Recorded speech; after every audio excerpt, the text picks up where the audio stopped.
يا صباح الفل وصباح الرزق، ازيكم يا حلوين؟ وحشتوني جدا جدا. جمعة مباركة عليكم يا احلى اخوات في الدنيا. النهارده بقى غدا مختلف، بما ان احنا ويك اند ويوم جمعة، فقلت هعمل كده غدا مختلف، وكمان اكله بقى موفرة جدا من اكلات اخر الشهر. نقول اللهم صل وسلم وبارك على سيدنا محمد. ما تنسيش دي قناتي، اشتركي بسرعة في القناة ولو اول مرة تشوفيني، ولو عندي ومنوراني من اخواتي الحلوين اللايك بتاعكم يا بنات عشان بيدعمني وتثبت حضورك باللايك وكومنت الحلو بتاعكم.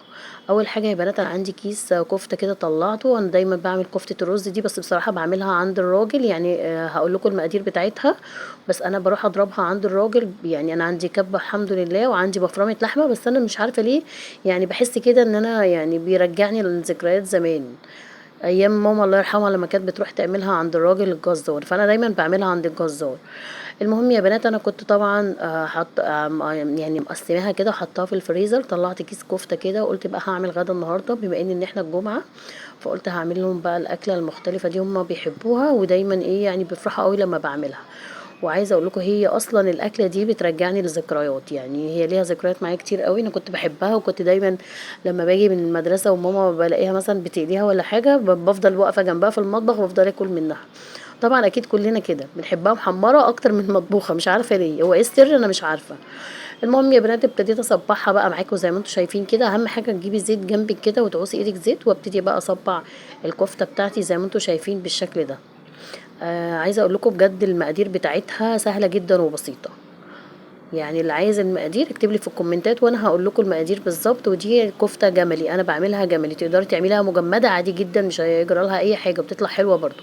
صبعنا بقى الكفته بتاعتنا ويلا بينا على. بالنسبه لي الكفته يعني بطاطس، بحب احط فيها البطاطس، مش عارفه انتوا زيي ولا لا. المهم يا بنات، جبت كده عندي البطاطس دي كانت هتبوظ، جايباها بقالي شويه وما كنتش بستخدم بطاطس كتير. المهم بقى جبت ايه البطاطس كده وابتديت بقى انضفها وهقشرها زي ما انتوا شايفين. انا بالنسبه لي كفته بحب فيها بطاطس جدا، مش بحب الكفته لوحدها، مش عارفه ليه. قولوا لي كده انتوا بتعملوها زيي ولا ايه؟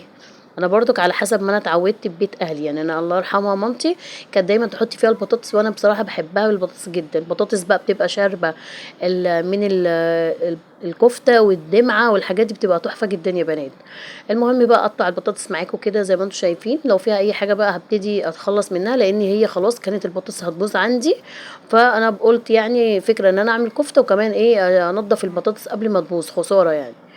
نضفتها كده زي ما انتم شايفين وهقطعها مكعبات. طبعا قطعيها بقى التقطيعه اللي انت بتحبيها، بس انا بقطعها مكعبات صغيره عشان تستوي مع الكفته ما تتهريش كمان. يعني الحجم بتاعها يكون متوسط. هقطعها بقى مكعبات مكعبات بقى زي ما انتم شايفين بالشكل ده. تمام. كميه البطاطس بقى على حسب انتوا بتحبوا البطاطس فيها كتيره بتحبوا البطاطس فيها قليله. انا كترت فيها البطاطس يعني شويه كده حلوين، بما ان احنا في اخر الشهر قلت ان شاء الله عشان تكفينا لبكره، يعني الدنيا تمشي يا بنات.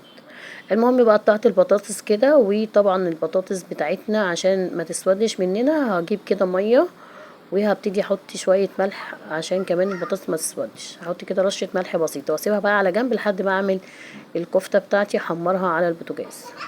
تمام كده. هنجيب بقى هنا الطاسه بتاعتنا او الوok، هحط بقى كده فيها الزيت. اهم حاجه يا بنات، اي مره هتقلي فيها زيت لازم أن يكون متصفي، صفيه كويس جدا. دي يعني مهمه جدا لصحتنا وصحه ولادنا، ربنا يعافينا يا رب ويسترها معانا جميعا يا رب. جبت كده بقى الزيت بتاعنا، اول ما يسخن معايا ويقدح هنزل على طول بالكفته بتاعتنا.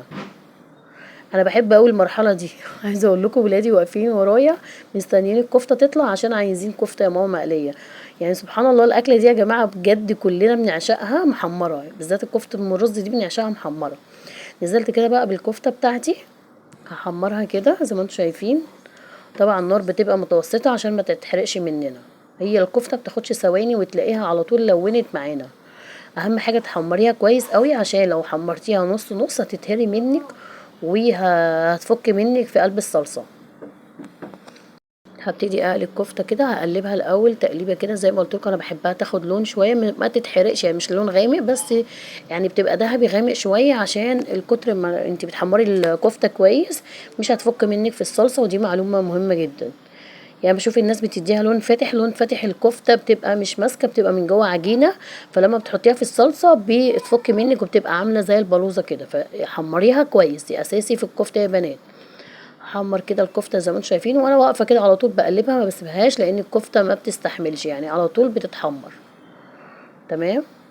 عايزه اقول لكم بقى ريحه الكفته تحفه. انا عمال الكفته بتاعتي دي يعني ما شاء الله اللهم بارك، بعملها وبحط التاتش بتاعي. اللي عايز الطريقه في الكفته نفسها يكتب لي في الكومنتات، وانا هقول لكم المقادير بعمل ايه بالظبط. زي ما قلت لكم دي لحمه جملي، انا عاملاها كفته جملي يا بنات، مش بعملها مجمده وبس. عادي لو عملتيها مجمده مش هتقول لا.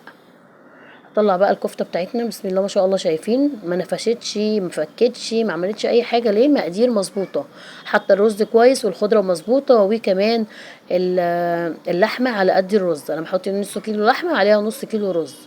بهاراتك بقى والخضره بتاعتك كزبره وشبت انا بحط كزبره وشبت بس، ما بحطش بقدونس بصراحه. والتوابل بتاعتك، واضربيها بقى في الكبه عندك او اضربيها عند الراجل، بس انا بصراحه بحس ان الراجل بيعملها لي وشين او 3 كمان، بتبقى ناعمه وجميله جدا، ما بتفكش ما شاء الله، بجد ريحتها حلوه جدا جدا. خلاص الكفته اتقلت معانا ما شاء الله اللهم بارك، تحفه. طبعا انا مش ببطله اكل، وعايزه اقول لكم ولادي واقفين ورايا كل شويه بياخدوا مني بالالف هنا وشفا يعني. انا عاملاها لهم يعني، ربنا يا رب يهديهم لي يا رب ويصلح لي حالهم. هنعمل بقى التخديعه بتاعتنا او الصلصه بتاعت الكفته. الصلصه بتاعت الكفته دي انا كنت هنا هعمل رز بس قلت لا، هعمل الاول هوريكم حاجه حاجه عشان ما تتوهوش مني. هعمل الاول الصلصه، ويجي شويه زيت حلوين او سمنه او زي او زبده، اي حاجه المتاحه عندك يعني اللي انت بتستخدميه. وهحط بقى عندي معلقتين كبار او راس كبيره من البصل. انا عندي البصل ده يا بنات بشيله في الفريزر، والله يا بنات بيسهل عليا كتير، بالذات في ايام المدارس دي ما بقاش ملاحقه وقت، ما فيش وقت، فعايزه انجز يعني. انا دلوقتي بعمل غدا بسرعه عشان عندنا مذاكره عشان امتحانات الشهر يعني، ربنا يرحمنا بجد. فخلاص كده البصله خدت اللون الحلو يعني هي يا دوبك بس كده ايه تدبل. هقوم نازله عليها بالطماطم بتاعتي. الطماطم بتاعتي طبعا برضو بكون مفرزاها عندي او شايلاها عندي في الفريزر، بتسهل عليا كتير بصراحه. الحاجات دي مهمه جدا يا بنات تعمليها وتشيلها في الفريزر. الصلصه بقى على حسب كميه الكفته اللي انت عاملاها. تمام. انا الكيس اللي انا وريته لكم ده نص كيلو، وبالنسبه لي بيبقى حلو قوي على كام بطاطسايه كده يعني، بيبقى اكله حلوه. المهم يا بنات بقى زي ما انتم شايفين كده، هسيب بقى كده القوطه اول ما تتسبك معايا، وكان عندي كيس كمان صغنن كده فضيته. هغطي بقى على القوطه اول ما تتسبك على طول، هقول لكم هنعمل ايه. كده خلاص القوطه معانا اتسبكت وبقت زي الفل. تعالوا بقى نحط شويه التوابل بتاعتنا. اول حاجه بحط معلقه صغيره جدا بسيطه يعني، مش ممسوحه خالص، من الملح، من سوري من السكر. سكر عشان الحموضه بتاعه الصلصه. تمام. عندي فلفل اسود، وعندي شويه من الكمون، وكمان 7 بهارات، وعندي بودرة بصل وبودرة ثوم، وكمان حطيت كزبرة. كل التوابل دي انا بحطها على الكفتة، بتديها طعم حلو جدا جدا. تمام جدا. لو عايزه تحطي مرقه دجاج حطي، انا ما بحطش لان الكفته بتدي طعم حلو قوي في الصلصه، مش محتاجه. ادي شويه الكزبره، ولو عندك بابريكا حطي. انا ما كانش عندي بابريكا بقى، بما ان انا خلاص في اخر الشهر فالتوابل قربت تخلص، فان شاء الله لسه بقى هيجيب ان شاء الله في المنيو الجديد. عندي بقى البطاطس. اول حاجه انا بحط البطاطس يا بنات، ما بحطش الكفته. ليه بقى؟ هقولك البطاطس بياخد سوا عن الكفته. ايوه البطاطس بتاخد سوا عن الكفته. انا بحب انزل البطاطس الاول اديها كده تشويحه يعني 10 دقايق كده على نار هاديه مع البطاطس والصلصه، لحد ما الصلصه تتسبك معايا خالص جدا والبطاطس تشرب التتبيله دي كلها. تمام. 10 دقايق على نار هاديه، اغطي عليها. وبعد 10 دقايق بقى يا بنات تعالوا الاول، نقلتها على عين تانية، وتعالوا بقى نعمل شوية رز بشعرية كده حلوين. طبعا الكفتة يعني انا بالنسبة لي رز بشعرية يعني اساسي، وبحب كمان في الاكلة دي اكتر الشعرية بتبقى حلوة جدا. هنجيب بقى الزيت بتاعنا، زيت زبدة المتاح عندك، شوية شعرية حلوين بقى، وابتدي حمري. حمري بقى كده الشعرية اهو. انا عن نفسي بحب الرز بشعريه اكتر من الرز الابيض، مش عارفه ليه، وبحب كده الشعريه تبقى كتيره، بالذات لما بكون عامله الكفته دي. الشعريه بتبقى قد الرز، بتبقى طعمها حلو جدا جدا. هحمر بقى الشعريه واديها لون ذهبي الحلو كده بتاعنا. وهنا انا في المرحله دي كنت اكيد بغسل الرز بتاعنا، هغسل الرز كويس قوي. وعايزه اقول لكم معلومه انا بعملها في الرز المصري، بنقعه لمده 5 دقايق. ايوه دقايق لمدة 5 دقايق، عشان عايزة اقول لكم بجد الرز بيطلع مفلفل جدا، مش معجن خالص وما بياخدش سوا خالص. لو انا مستعجلة بنقع الرز لمدة 5 دقايق عبال ما احمر الشعرية، او اقل من 5 دقايق يعني. انا بصراحة اول ما ابدأ احمر في الشعرية بكون نقع الرز في مية. ودي التركايه دي لو انت مستعجله وعايزه الرز يستوي، مفيش 3 دقايق وبتلاقيه بيستوي بسرعه جدا. بعد ما الشعريه خدت لون هبتدي بقى كده انزل بالرز بتاعنا وشويه الملح، وابتدي اشوح في الرز كويس قوي عشان ما يعجنش مني. عايزه اقول لكم جربي بس تنقعي الرز كده لمده 5 دقايق في الميه، هيفرق معاكي كتير. كده خلاص بقى ادي الملح بتاعنا، وهننزل بقى كده ايه، الاول هنشوحه كده شويه وننزل بالميه بتاعتنا. طبعا انا حاطه بقى كده على النار التانية البطاطس بتاعتي. هبتدي بقى احط الميه، طبعا كوبايه الرز قدامها كوبايه ميه، ده الرز المصري العادي. طيب لو الشعريه فاتن هتحطي نص كوبايه يعني عايري، هتحطي كوبايه شعريه قدامها برضو كوبايه ميه، وهكذا. حطيت بقى كده وهظبط بقى الملح بتاعي، وهغطي كده وايه انقله على عين تانية، وهجيب بقى كده الكفتة بتاعتي على العين الاولانية دي عشان تشوفوا التركاية الاخيرة اللي انا هعملها في الكفتة. تمام كده. اكلة سهلة يا بنات بجد، كل البنات كل الاطفال هيحبوها جدا، يعني الاطفال وولادكم هيحبوها. اكلة رجعوا اكلاتنا بتاعت زمان الحلوة دي، سيبكوا بقى من البيتزا والحاجات اللي هي بتخلي الولاد يعني ضعاف وعلى طول عيانين. عايزين ناكلهم اكل زمان اللي اتربينا عليه بصراحه. يعني من الاكلات الكفته، الاكله الكفته دي اكله شتويه، ودايما بحب اعملها كده، وبحس بالخير والله لما بعملها، بحس بالبركه. فرجعوا اكلنا الحلو بتاع زمان، سيبكم من المكرونه والبانيه والحاجات اللي هي بتوجع بطن العيل وما بتشبعهمش. المهم يا بنات بقى كفته عمال يتاكل منها طول ما هي موجوده، حلوة حلاوة يا بنات مش طبيعية. بعد كده ما البطاطس خلاص خدت غلوة، انا نزلت عليها بالمية الاول بعد ما اتسبكت كويس قوي. طبعا لو انت عندك شوربة انزلي بالشوربة، بس انا ما عنديش شوربة، روحت نازلة ايه بمية وغليت، نزلت بالكفتة بتاعتي وهسيبها كده بقى لمدة 10 دقايق، وبعدين طفيت عليها. وادي الرز بتاعنا الجميل ما شاء الله اللهم بارك، هتشوفوا دلوقتي مفلفل. وادي الكفتة خلاص بقى كده هطفي عليها شوية مخلل كده بقى اللي احنا عاملينه الجميل، عملته معاكم قبل كده. والكفته بقى بتاعتنا تعالوا كده نغرفها مع بعض. انا اتعمدت اوريكم كده واغرفها واوريكم الكفتايه ما شاء الله ما فكتش ولا اي حاجه ولا نفشت مني كمان. وهقول لكم بقى على السر اللي انا بعمله، ما بحطش بيكنج باودر يا بنات.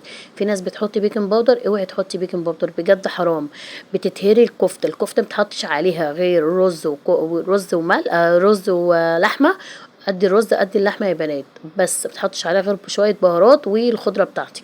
افتكاسات بقى تحطي بيكنج باودر والكلام ده كله ملوش اي لازمه يا جماعه.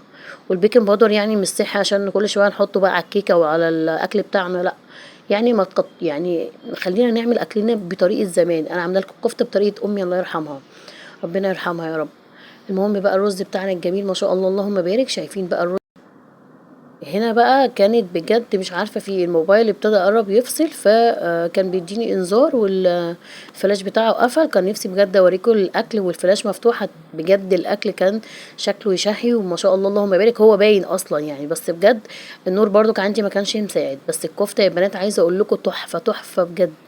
شوية رز بشعرية ومخلل بقى، واحلى غدا النهاردة. وقلت كده بقى اعمل اكل كده عشان الولاد بقى، واغير في المنيو. بحب اعمل اكل زمان بصراحة كده. شوية بقى عصير، شايفين الكفتة بتاعتنا ما شاء الله اللهم بارك عاملة ازاي، بألف هنا وشفا على اللي هياكل ما شاء الله اللهم بارك. قد العصير بقى عملت لهم كده شوية كمان عصير جوافة وحطيت عليها نعناع ولبن. عايزة اقول لكم العصير ده تحفة جدا، جربوه. طبعا جوافة يعني فيتامين سي عشان خاطر الولاد وهم رايحين المدرسة، يعني نحاول كده نقوي المناعة بتاعتهم. يا رب النهارده الفيديو بتاعي يكون عجبكم ووصفتي يكون عجبتكم. ما تنسوش بقى تدعموني بلايك وكومنت حلو، وجمعة مباركة عليكم يا احلى اخوات في الدنيا. ما تنسوش بقى عايزة شير كتير لاصحابكم واخواتكم عشان قناتنا تكبر مع بعض. باي باي.